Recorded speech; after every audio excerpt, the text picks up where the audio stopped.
مساء الخير لكل الأخوة والأخوات اللي دخلوا معانا اللايف. راح نتحدث شوي باللغة العربية وبعدين نقلب للغة الكردية في الشأن الكردي. طبعا ما بحب أتحدث باللغة هاي، لكن أحيانا نضطر إنه الحديث باسترجاع شوي ما ذكرناه سابقا، يعني خلال 3 سنوات اللي فاتت. فكل اللي بتشوفوه الآن، وكما يظن كل المحللين السياسيين الموجودين على وجه الكرة الأرضية، وسمعت الكثير منهم خلال اليومين اللي فاتوا، بأنه المسألة متعلقة بضرب إسرائيل لإيران. طبعا المسألة متعلقة بامتلاك إيران للسلاح النووي والصواريخ البالستية اللي دخلت مؤخرا، حجة أيضا بالنسبة للإسرائيليين. طبعا كل الأخوة المتابعين القدماء بالنسبة إلي بيعرفوا هذا الكلام هراء وليس له أي أساس من الصحة أبدا. المسألة ليست مسألة امتلاك إيران القنبلة النووية أبدا. أنا حكيت لكم مطولا عن نظرية العدو المفيد اللي استفادت منه الدول الغربية على مدار أكثر من عام 1979 حتى نكون دقيقين إلى الآن، اللي كانت دائما إيران بالنسبة للدول العربية البعبع اللي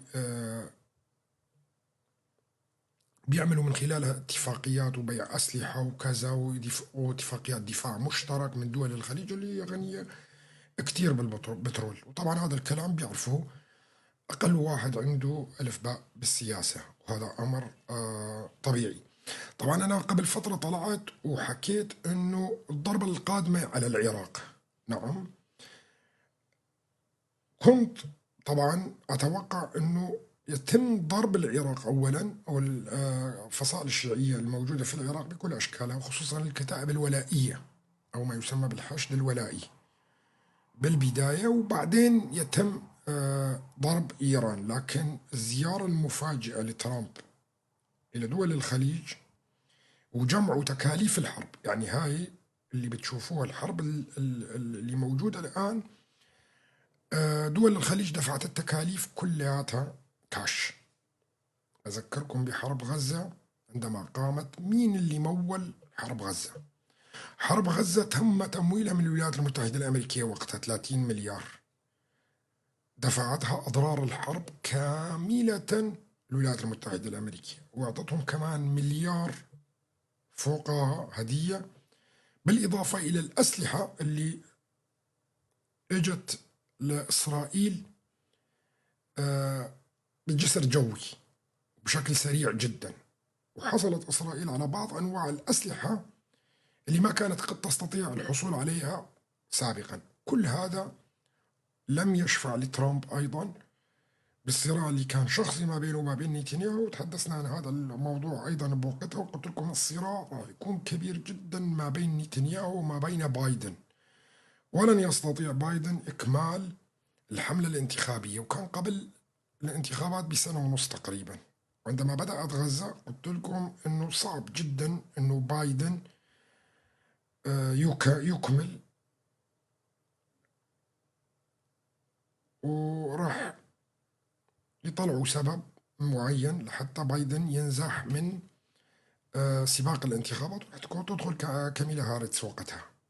قلت لكم لن تنجح كاميلا هارتس، لأنه ترامب لازم يكمل المشروع اللي جاي، هو يطبق على المنطقة كلها، وحكينا عن هذا ب3 سنوات. طبعا قبل 3 سنوات من الآن حطيت لكم الخرائط كلها وشرحت لكم المعابر الاقتصادية اللي ترسم، سواء كانت من باكستان إلى بندر بن عباس وإيران، ومن ثم من إيران إلى العراق وإلى سوريا، ومن سوريا إلى تركيا، وهي كانت الاتفاقية اللي موجودة إلى تركيا ومنها إلى أوروبا. طبعا تحدثت لكم أيضا عن حقول الغاز المشتركة ما بين قطر وإيران، وتحدثنا أيضا من المشروع المضاد. المشروع المضاد اللي هو من الهند إلى الإمارات إلى المملكة العربية السعودية ومنها إلى إسرائيل. طبعا إسرائيل حكيت لكم أيضا عن معبر داود اللي إسرائيل تطمح إلى أنه تنفذه في الشرق الأوسط، وهذا المعبر لابد أنه يمر من شرق الفرات ومنه إلى كردستان العراق ومنه إلى روجهلات إيران، بعد تبديل النظام الحاكم الموجود في إيران وقتها. وتحدثت لكم عن الصراع اللي موجود داخل الحكومة الإيرانية قبل أن تصير حملة الاغتيالات ويقتلوا الرئيس ويسلموا أحداثيات أغلب القادة الإيرانيين اللي موجودين في سوريا، ويتم اغتيالهم من إسرائيل بكل سهولة. شفتوها قبل هذا الحديث كلياته. فالأخوة المتابعين القدماء فهمانين شو هي نوعية هاي الحرب اللي عم بتصير، شو الهدف منها. الهدف منها مثل ما قلنا لكم هو تغيير النظام الإيراني. وشفتوا بدليل طلع نتنياهو من يومين وحرض الشعب الإيراني أنه ينهض وينتفض على الحكومة أو النظام الإيراني الموجود الآن. طبعا هو ما بيقول هلا فورا أكيد، بس هو عم بيلمح للشعب الإيراني أنه احنا رح نضرب ونضعف الحكومة لأقصى درجة ممكنة، وبعدين انتم عليكم التحرك في الداخل.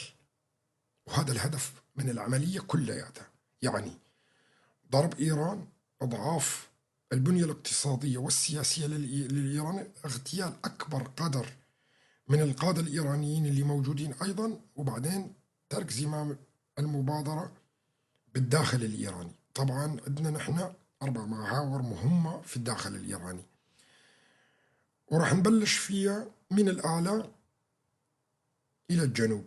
عندنا نحن المحور الكردي، كردستان روجهلات، اللي تعداد سكانها بآخر تقريبا تقديرات بريطانية تقول أكثر من 27 مليون.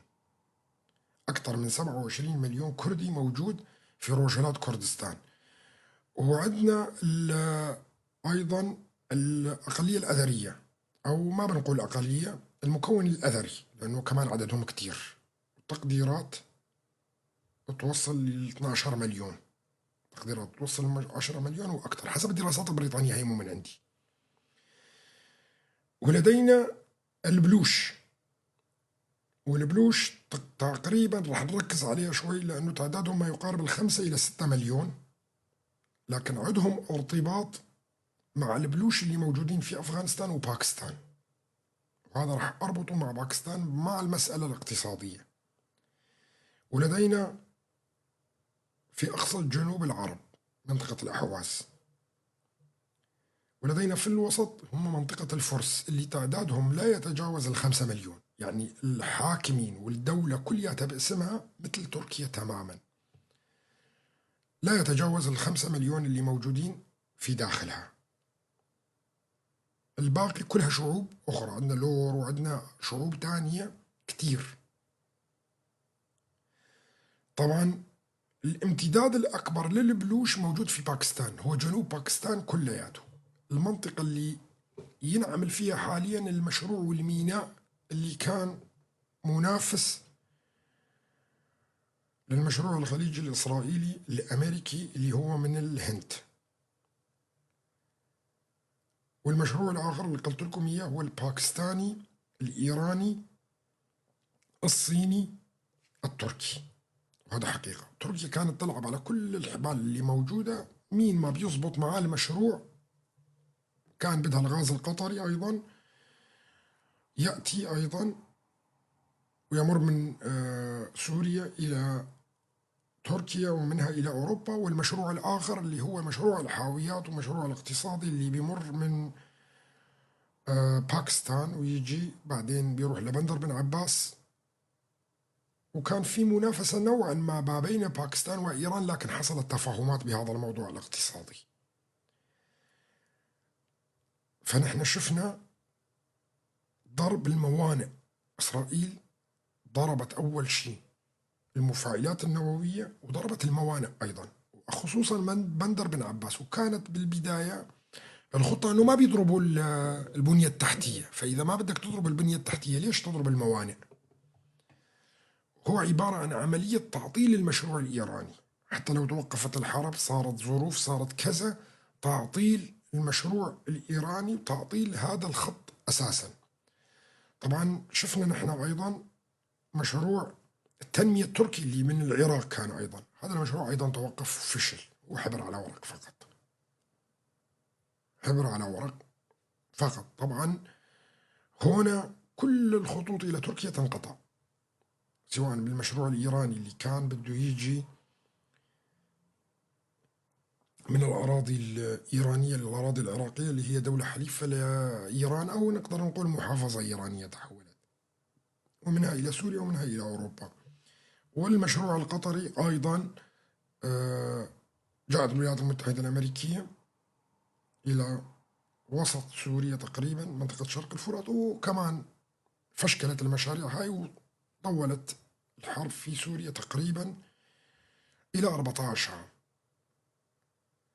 طبعا شوفوا المفارقات، يتم ضرب غزة وإنهائها تقريبا، يتم ضرب حزب الله ويقتل حسن نصر الله، ينهى حزب الله بشكل كامل، يتم استبدال بشار الأسد ويضرب إيران. هلا هون أنا من الأيام اللي فاتت ليش قلت هيك؟ قلت لا، راح يضربوا العراق لأنه رايحين بالتسلسل، رايحين بالتسلسل. طبعا أنا المشروع حاط لكم إياه كاملة قبل 3 سنوات وكذا وهاي، وكثير من المرات كنت أسأل مين قبل، تسألوني مين قبل مين، بقول لكم مسألة مين قبل مين هاي مسألة تحددها الظروف الجيوسياسية والعسكرية اللي موجودة في المنطقة. فالمشاريع دائما تتغير الخطة بتطبيقها، لكن المشروع هو ثابت. وما يحصل الآن في الشرق الأوسط مثل ما قلت لكم هو البافر ستيت، يعني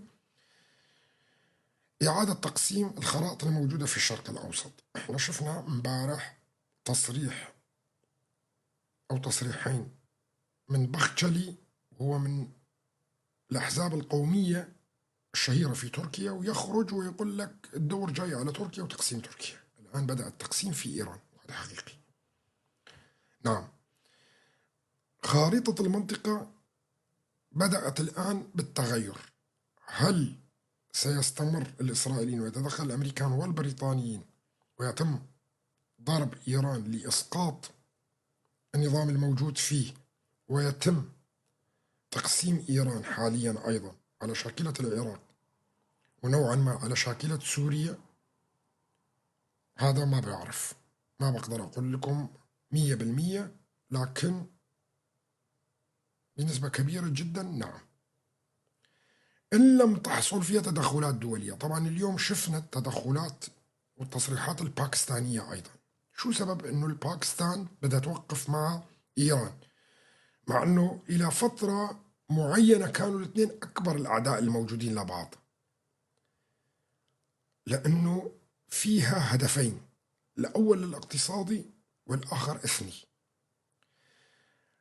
باكستان لديها خوف كبير جدا أنه الأقلية البلوشية تحصل على حقوقها في إيران وتستقل عن إيران، ووقتها راح تكون مرحلة تقسيم باكستان قادمة بعدها. يعني بعد إيران أيضا باكستان معرضة للتقسيم بشكل كبير. لدينا أنه القسم الكشميري الفوق الهند تطمح له لحتى تغلق الطرق على الصين بشكل كامل، والقسم الجنوبي هو من الغالبية البلوشية، وهذا أيضا عندهم طموح. والبلوش بالأساس هم معارضين للمشروع الصيني، ما بدهم المشروع الاقتصادي هذا اللي حصل في الصين، لأنه هذا بيقوي باكستان من دون أنه ما يكون للبلوش حكم ذاتي أو فيدرالية أو كونفدرالية مع باكستان، مو راضيين فيها. بس مشكلة البلوش أنه جميع الأحزاب البلوشية الأربعة كلياتها محسوبة على الأحزاب الإسلامية الراديكالية، فلذلك ما مد الغرب إيده إلها، ما مد الغرب إيده إلها. مسألة النووي والله باكستان تهدد بالنووي، لا تستطيع باكستان استخدام النووي أبدا ضد إسرائيل، لأنه باكستان إذا دخلت بالنووي ودخلت الحرب ستدخل الهند دفاعا عن إسرائيل، لأنه المشروع الاقتصادي هذا أيضا يمس الهند. فهنا صعب جدا دولتين نوويات، وإسرائيل أساسا كمان عندها نووي. لا تستطيع أي دولة نووية استخدام السلاح النووي ضد دولة نووية تانية. وأنا قلت لكم قبل الآن السلاح النووي هو سلاح رادع وليس سلاح هجومي. الشيء الآخر والهام للغاية، الأسلحة النووية الهجومية ما بتمتلك غير الولايات المتحدة الأمريكية، واللي بتعتمد على اليورانيوم الموضب. واستخدمت الولايات المتحدة الأمريكية اليورانيوم الموضب ضد العراق في حرب 2003. تذكروا كثير من الروايات اللي كانت تتحدث بأنه صاروخ واحد من اليورانيوم الموضب يحول الدبابات إلى خرقة، الدبابات العراقية اللي كانت موجودة. وقضية المطار، مطار بغداد، عندما ضربت مطار بغداد باليورانيوم الموضب الولايات المتحدة الأمريكية سقطت الحكومة العراقية وقتها.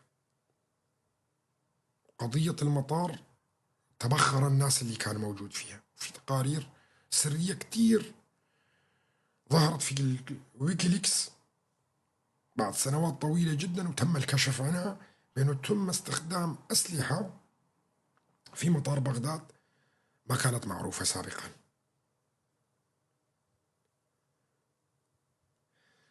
الآن كتير من الناس عم بيسألوا هل الحرب هاي راح تستمر؟ حسب تصريحات الساسة الإسرائيليين طبعا أنه الحرب مستمرة إلى فترة طويلة، ممكن أسبوعين. طيب احنا صار لنا 3 أيام الآن وشفنا شو اللي حصل في إيران. تم ضرب كل المفاعلات النووية، تم الآن يتم ضرب البنية التحتية. هل تستطيع أو النظام الإيراني يستحمل أسبوعين بكل الضربات اللي راح تجي؟ وهو أساسا يعني كان يعاني اقتصاديا وكان الوضع كبير، وعاش إيران خلال السنوات اللي فاتت ثورات، يعني كل 3-4 سنين كان الشعب كله يقوم وينتفض ضد الحكومة الإيرانية. هي المسألة المراهنة على الوقت. شوف، اللي بيقول لك الولايات المتحدة الأمريكية مو داخل الحرب هو كذاب. ليش؟ لأنه الولايات المتحدة الأمريكية أول شيء عم تسقط كل الصواريخ الإيرانية اللي هي بالطريق على إسرائيل، باستثناء الصواريخ اللي عم تنزل الآن على تل أبيب، وهاي برضا إسرائيل قصدا. إسرائيل قادرة أن تسقط كل الصواريخ، منظومات الصواريخ الموجودة في العراق بالنسبة للولايات المتحدة الأمريكية واللي موجودة في سوريا، قادرة تتعامل مع كل الصواريخ اللي بتطلقها إيران، لكن هي من أجل التعاطف الدولي. فإسرائيل هي اللي بتفلت هاي الصواريخ تنضرب، لأنه حسب مبدأ اللي موجود في الجيش الإسرائيلي اللي اسمه هانيبال. إذا دخلتوا على النت وسألتوا عن قانون هانيبال الإسرائيلي في الجيش الإسرائيلي راح تجدوا الجواب عليه. ووقتها الآن ممكن ما تصدق هذا الكلام، لكن بعد ما تاخذ المعلومات وتعرف شو هو هذا القانون راح يصير عندك قناعة بالكلام اللي أنا عم بقوله. قانون هانيبال هو مبدأ في الجيش الإسرائيلي، هو التضحية بقسم سواء كانوا جنود أو من شعبهم مقابل مظلوميات دولية وأهداف بعيدة. وهذا بيطبقوه الآن، وطبقوه فعلوه في 7 أكتوبر. قبل أن تبدأ 7 أكتوبر ب3 أيام تم تفعيل هذا القانون. فلذلك كل اللي أسرتهم حركة حماس والرهائن وهاي كلياتها قصة أساسا من صناعتهم حسب قانون هانيبال. فضحوا بالمجموعة اللي كانت موجودة قريبة من المستوطنات اللي كانت موجودة وقريبة من قطاع غزة. طبعا احنا تحدثنا انه اسرائيل كانت تعلم انه في 7 اكتوبر، وهو بالتنسيق معهم. واكثر من استفاد من هذا الموضوع هو نتنياهو. نرجع لموضوع نتنياهو الان، باعتبار الحديث اصبح عنه. تحدثت لكم قبل فترة قلت لكم لا يستطيع، طبعا أنا من زمان بحكي هذا الكلام، لا يستطيع نتنياهو الاستمرار في الحكومة من دون حروب، من دون حروب، لأنه حزب الليكود غالب ضده بشكل كبير، واليهود المتشددين اللي كانوا معاه أيضا غالبين ضده. وكان في قبل يوم واحد من الضربة الإيرانية دعوة من الكنيسة الإسرائيلية للاجتماع من أجل رفع الحصانة عن نتنياهو. طبعا حسب الدستور الإسرائيلي، وأنا شرحت هذا الموضوع أيضا، أنه يجب أن تكون 3 جلسات، ويجب كل جلسة أن يحقق 61 صوت ضد نتنياهو لحتى يستطيعوا حل حكومة الليكود الموجودة حاليا. وطبعا نتنياهو عليه قضايا كبيرة، قضايا فساد وقضايا أمور، إذا راح من رئاسة الوزراء راح ينسجن، هو عرفان هذا الشيء. فلذلك هو مضطر للحروب هاي كلياتها. هو كان المفروض أنه ضرب العراق، ومن ثم الضغط على إيران بعد ضرب العراق، ومن ثم ضرب إيران. لكن المصالح الشخصية لنتنياهو سبقت وقفزت من ضرب العراق إلى ضرب إيران. طبعا احنا كلياتنا بنعرف وحسب وسائل الإعلام الأمريكية بأنه ترامب ما كان يقدر، يعني ما بده الحرب الآن مع إيران بشكل واضح، وكان بده أنه يصير مسألة مفاوضات، ومن عن طريق المفاوضات يحل هذه الأمور ويغير الإيرانيين من سلوكهم. وكان يتحدث دائما بهذا الموضوع، أنه نحن بدنا نغير سلوك الحكومة الإيرانية اللي موجودة. شو يعني تغيير سلوك الحكومة؟ يعني تغيير فكر تصدير الثورة واحد، وتغيير نفسها من حكومة إسلامية ديمقراطية ضمنية إلى حكومة علمانية ديمقراطية، والتغيير يتم من نفسها. وإيران تقسم نفسها أيضا إلى فدراليات، وهذا بيحقق المشروع الإبراهيمي اللي موجود. لكن نتنياهو كان له رأي آخر. نتنياهو يحتاج إلى حرب، والحرب هاي مباشرة شو عملت بالكنيسة؟ صوت الكنيسة بعدم رفع الحصانة عن نتنياهو الآن والانتظار. طبعا هلا ما بقى يقدر الكنيسة يجتمع مرة ثانية حسب الدستور الإسرائيلي إلا بعد 6 أشهر. يعني بعد 6 أشهر مرة ثانية بده يجتمع الكنيسة لرفع الحصانة عن نتنياهو. طيب معناته الحروب هاي اللي موجودة راح تكون فترة الآن يتغير فيها مسألة إيران لحتى يحقق نتنياهو نصر كبير قبل ال6 أشهر القادمة.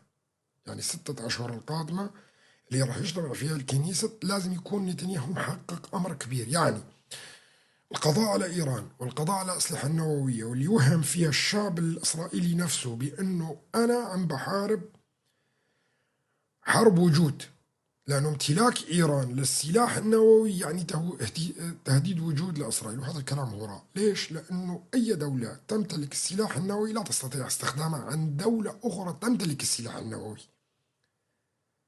لكن امتلاك إيران للسلاح النووي يعني تغيير النظام الإيراني راح يصير صعب جدا. بعد 6 أشهر من الآن، نحن بأي شهر؟ نحن الآن بأي شهر؟ 6، منتصف السادس. بعد 6 أشهر راح يكون أنو شهر؟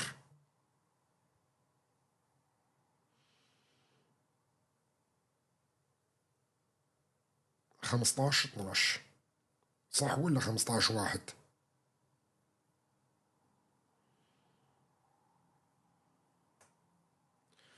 هناك حرب كبيرة جدا في هذا الوقت. هناك حرب أيضا راح يفتعلوها مرة ثانية. يعني بعد رأس السنة أو قريب من رأس السنة سيتم افتعال حرب جديدة، عشان تكونوا تحفظوا هذا التاريخ.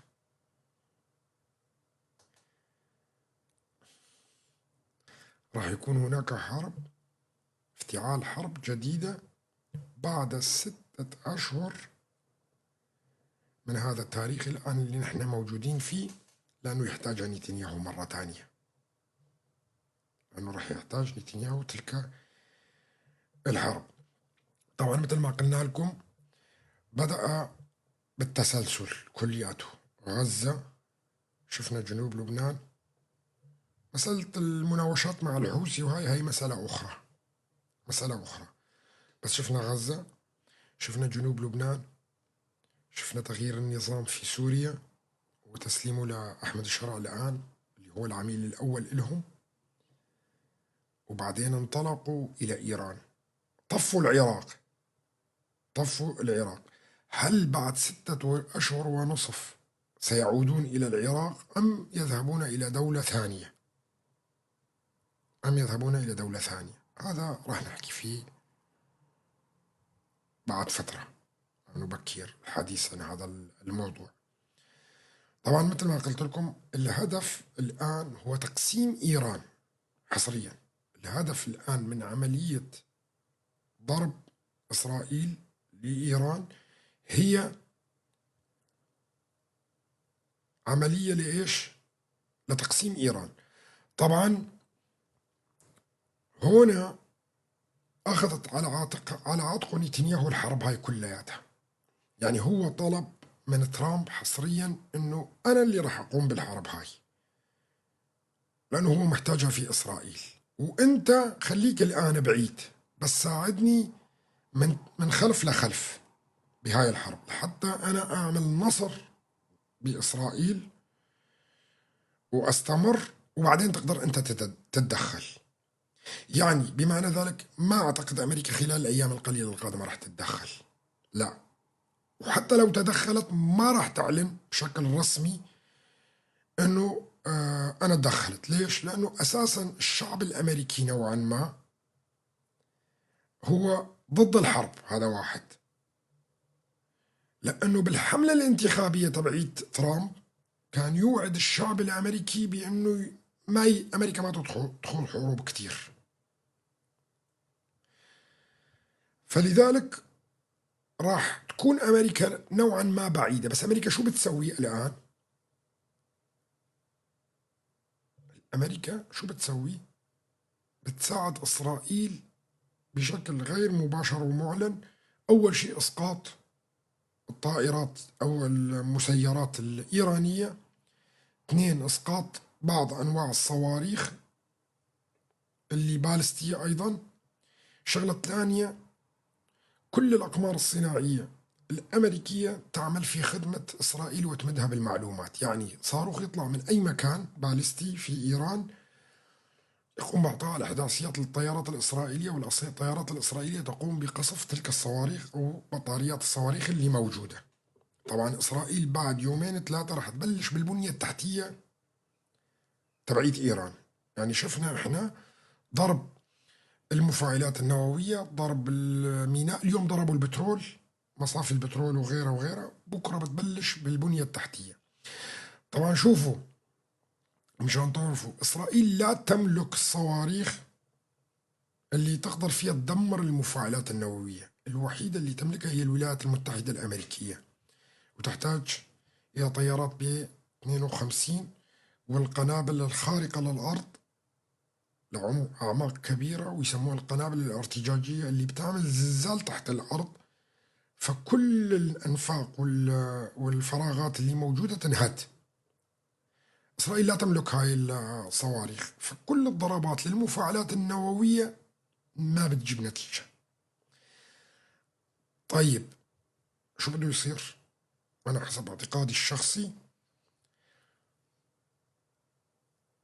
إسرائيل ستضرب البنية التحتية لفترة معينة، بعدين راح تتدخل الولايات المتحدة الأمريكية، قبل نهاية الحرب بشوي، وتستخدم طيارات بيل 52 وتقصف هاي المواقع بحجة حماية إسرائيل، بحجة كذا، ب100 حجة وحجة. مثلا صواريخ إيرانية تم ضربها للقواعد الأمريكية اللي موجودة في العراق أو سوريا، حتى ولو كانت يعني من الكتائب العراقية اللي موجودة، أي حجة معينة راح نشوف هذا الشيء، وراح تتدخل الولايات المتحدة الأمريكية في نهاية الحرب تقريبا. بس بدها تهدي الانتصار الأكبر لنتنياهو. ترامب بده يهدي الانتصار الأكبر لنتنياهو لحتى يفكر الشعب الإسرائيلي وإسرائيل وحزبه كلياته اللي هو جاب مثل ما بيقولوا الديب من ديله، هو نتنياهو، وخلص الأمة الإسرائيلية كما يقولون هم، وخلص إسرائيل من أكبر تهديد لوجودها. طبعا اللي بيقرأ كتاب نتنياهو، اللي قاري كتاب نتنياهو اللي ألف عام 1992، كل هذا ذكره بكتابه سابقا، وذكر فيه أنه لابد بالطريقة اللي تتوسع فيها إسرائيل وتكون آمنة. هو ما قال أنا راح أقوم بهاي، بس هاي الطريقة أنه بالحروب هاي، قضاء على إيران، تقسيم تركيا، تقسيم دول عديدة، كذا جعل ترويض الدول العربية اللي من حول إسرائيل، توسع في الأراضي الفلسطينية اللي الآن هم موجودين فيها، وما عنده حلول إلا الحروب عن طريق هاي، وأيضا دعم الفلسطينيين ضد بعض لحتى يقتتلوا من بعضهم. كل هذا موجود ومشروع في كتاب نتنياهو سابقا. طيب هل من المعقول أن نتنياهو يغادر الحكم في إسرائيل قبل ما هو الفرصة بإيده ينفذ المخططات اللي هو بالأساس رسمها؟ مستحيل. فالفرصة هي بإيده هو، فلذلك هو يستغل الفرصة هاي. فكل ما ترونه الآن هو تطبيق للمشاريع الاقتصادية اللي ماشية على المنطقة، ولا بد من تطبيق تلك المشاريع، إعادة رسم الخطارات في المنطقة كلها. وأنا سميتها البافر ستيت قبل 3 سنوات أو 4 سنوات. سميتها البافر ستيت، هي فصل الشعوب عن بعضها البعض، وإرجاع الشعوب إلى أصولها، وأيضا إصلاح الخرائط بالنسبة للشعوب اللي ظلمت في اتفاقيات سايكس بيكو. فهذا كلياته إعادة لرسم الخرائط مرة تانية لحتى يخلصوا وتصير المنطقة كلها فيها صفر مشاكل. حتى نحن شفنا هاي كلمة صفر مشاكل أكثر من كررها هو محمد بن سلمان ولي العهد السعودي، واللي قال إنه الشرق الأوسط يجب أن نحصل فيه على صفر مشاكل، نوصل لمرحلة صفر مشاكل. طيب ما عندك بالشرق الأوسط إلا قضيتين هامتين للغاية، هي القضية الكردية والقضية الفلسطينية. القضاء على الفلسطينيين يعني صفر مشاكل. إعادة تقسيم الدول الكبرى وهي من مصالح دول الخليج بالأساس، اللي هي تركيا وإيران والعراق وسوريا نوعا ما أيضا، هذا يخلق لهم جو من صفر مشاكل بعد حروب. طبعا ما بيتم هذا كلياته إلا بعد حروب، وما بنشوف هاي الحروب كلياتها إلا هي تطبيق لتلك الرؤية اللي كانوا يتحدثوا فيها. برجع بكرر أمر هام للغاية، ما ضربت إسرائيل إيران إلا زار ترامب، إلا جاء ترامب للحكم.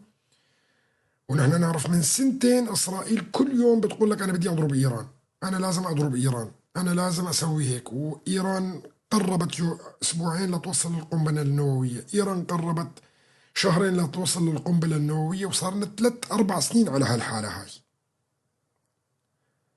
ليش هلا لما جاء ترامب وبعدين زار الخليج وأخذ ما يقارب 4 تريليون دولار، 4 تريليون دولار ونص إلى 5 تريليون دولار من مجتمعة من كل الدول هاي، رأسا إسرائيل تحركت وبدأ ضرب إيران، لأنه هون تم دفع الفاتورة مسبقا. احنا كلياتنا نعرف أكبر عدو للمملكة العربية السعودية ودول الخليج هي إيران. فالمملكة العربية السعودية ودول الخليج دفعت فاتورة ضرب إيران وتقسيمها مسبقا اللي هي 5 تريليون دولار، ومستعدة تدفع أكثر، ومستعدة تدفع أكثر أيضا. فلذلك بلشت إسرائيل، يعني كثير من الناس بتطلع على المحللين الاستراتيجيين اللي بيتحدثوا إسرائيل لن تتحمل الوضع الاقتصادي، إسرائيل لن تتحمل الضربات، إسرائيل كذا. إسرائيل مدفوع لها إعادة أعمارها قبل ما تبلش الحرب، وهاي النقطة لازم تفهموها بشكل واضح، لأنه أي حرب بتقوم في الشرق الأوسط لازم تعرف مين اللي بده يدفع الفاتورة. يعني فاتورة الحرب على العراق مين دفعها؟ فاتورة الحرب على العراق وتغيير نظام صدام حسين مين دفعها؟ دفعتها الكويت. لا، دفعتها الكويت حصرا. الكويت دفعتها وقتها تحرير الكويت من صدام حسين، وأيضا قلب النظام الحكم الموجود في العراق دفعتها الكويت حصرا. والآن الدول الثانية الخليج عم تدفع فاتورة تغيير النظام الإيراني وتقسيمها. لدينا الآن بعد هدول كلياتهم مين راح يدفع فاتورة تغيير النظام التركي، وشلون راح تكون الطريقة؟ هذا راح نتحدث فيه في وقت آخر لما يجي الوقت. واحنا شفنا الأتراك بدأوا الآن بفهم المعادلة اللي كنت أنا أتحدث فيها قبل 3 سنوات. بدأوا الآن الأتراك الفهم فيها. طبعا أنا من قبل الآن قلت لكم في مشروعين متصارعين في المنطقة. المشروع الملي اللي تركيا تسعى له، اللي هو توسيع الدولة التركية بالمشروع الملي وأخذ شمال أفريقيا إلى طرابلس. وليس بالضرورة أن يكون احتلال تركي بشكل مباشر، لا، أنظمة تابعة لها، تابعة لحركة الإخوان المسلمين اللي هي كانت الأداة تبعيتها. يعني مثل شفنا في مصر سيطرة الإخوان المسلمين عليها، وفي تونس سيطرة حركة النهضة، والجزائر بالأساس هي حليفة، وليبيا أيضا سيطر حركة الإخوان المسلمين عليها. وكان هذا كلياته محقق الأنبوب أو المعبر الاقتصادي تبع شمال أفريقيا، ومنه إلى إسرائيل، ومن إسرائيل إلى جنوب لبنان، ومن جنوب لبنان إلى سوريا وإلى تركيا. هذا كان أحد المشاريع، لكن الإسرائيليين خربطوا هذا المشروع ورفضوه وقتها. فدخلت الإمارات وقلبت نظام اللي موجود في ليبيا. تركوا الجزائر الآن لفترة معينة لأنه قطع الإمداد خلص، يعني خرب الموضوع هذا. بدلوا نظام الحكم الموجود في مصر، وفي تونس أيضا حصلت ثورة ناعمة ودخل الغنوشي السجن وتبدل نظام الحكم فيها، فقلبوا الموازين كليتها على الأتراك. طبعا الأتراك إلى الآن يطمحون إلى مشروعهم الهام للغاية، اللي هو ضم روج آفا وباشور كردستان وروجهلات من إيران، ويكون هؤلاء عبارة عن فيدراليات أو كونفدراليات اللي تابعة لتركيا. لكن إسرائيل ضد هذا المشروع بشكل كامل.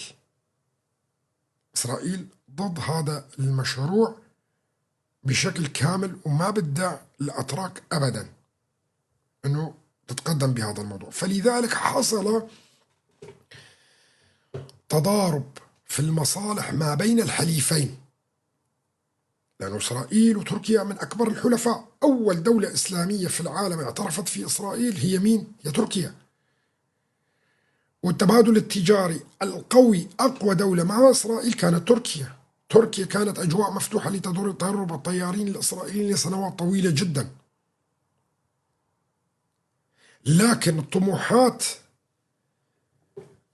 العثمانية اللي كان يطمح لها أردوغان تتضارب مع مملكة داوود اللي بيحلم فيها الإسرائيليين. وهذا السبب اللي عم بتشوفوا الآن العداء اللي حصل الآن ما بين تركيا وإسرائيل. اليوم أردوغان بكل وضوح شو بيقول لك؟ بيقول لك أنا مع إيران.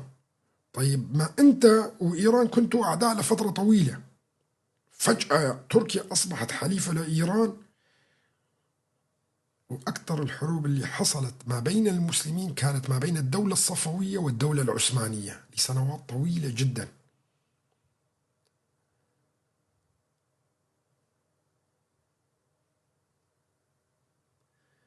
والعداء والتنافس ما بين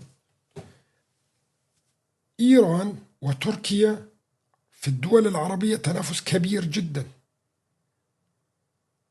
فسيطرت تركيا على دول شمال أفريقيا عن طريق حركة أخوان المسلمين، وكانت تحاول تسيطر على سوريا. وإيران كانت مسيطرة على سوريا وجنوب لبنان، ومسيطرة على اليمن وبعض الأجزاء من دول الخليج اللي كان عندهم أيضا إيرانيين فيها.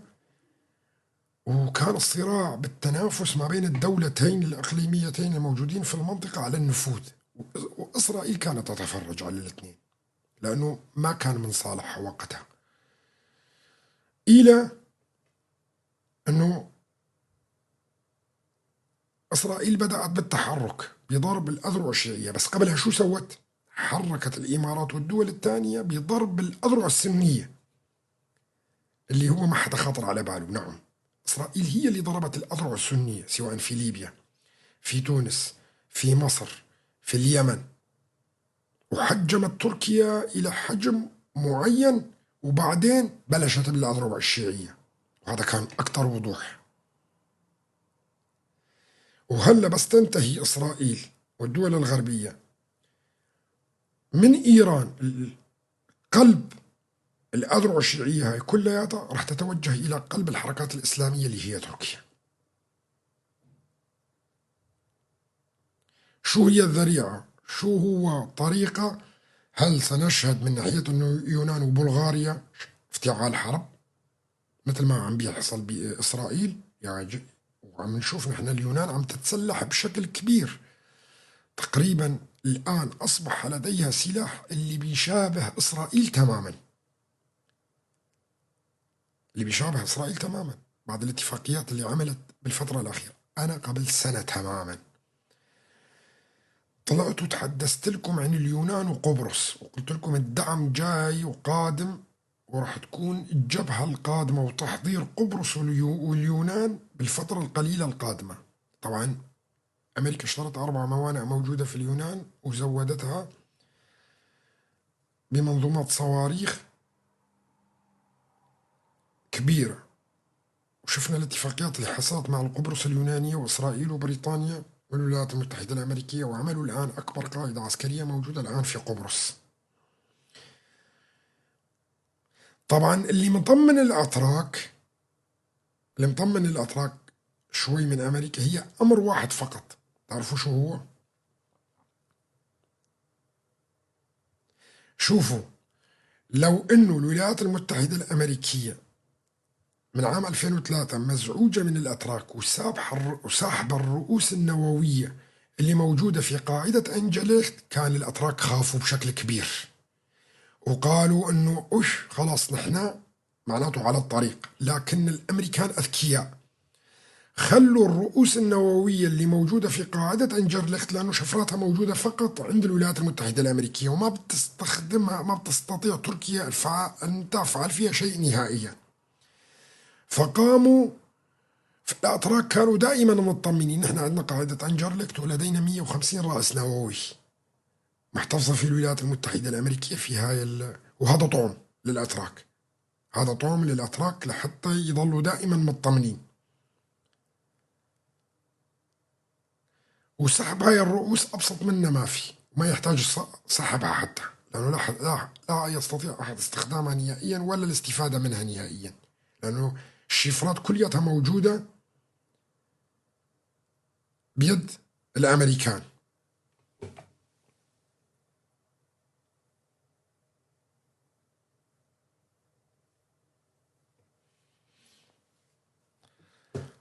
فهاي النقطة المهمة جدا. فكل ما تشاهدونه الآن هو عبارة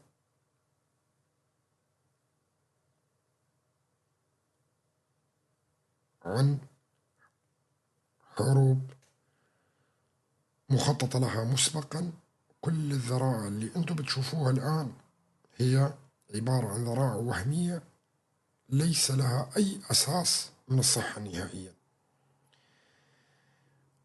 وهي حروب معابر اقتصادية، خطوط وإعادة رسم خرائط في المنطقة كلياتها. وخلال الفترة القليلة القادمة رح تتوضح الصورة بالنسبة للناس بشكل كبير.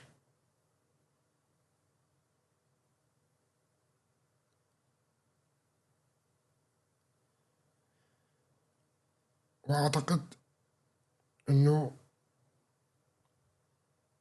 رح نشوف التحركات في الجبهة اليونانية والدول هاي بخصوص صفقات الأسلحة والاتفاقيات، لكن حصلت كتير، شفنا نحن كتير بعد ما تحدثت أنا بجهور بهذا الموضوع، شفنا اتفاقيات كتير، لكن رح نشوف أكتر خلال المرحلة القادمة. إلى هو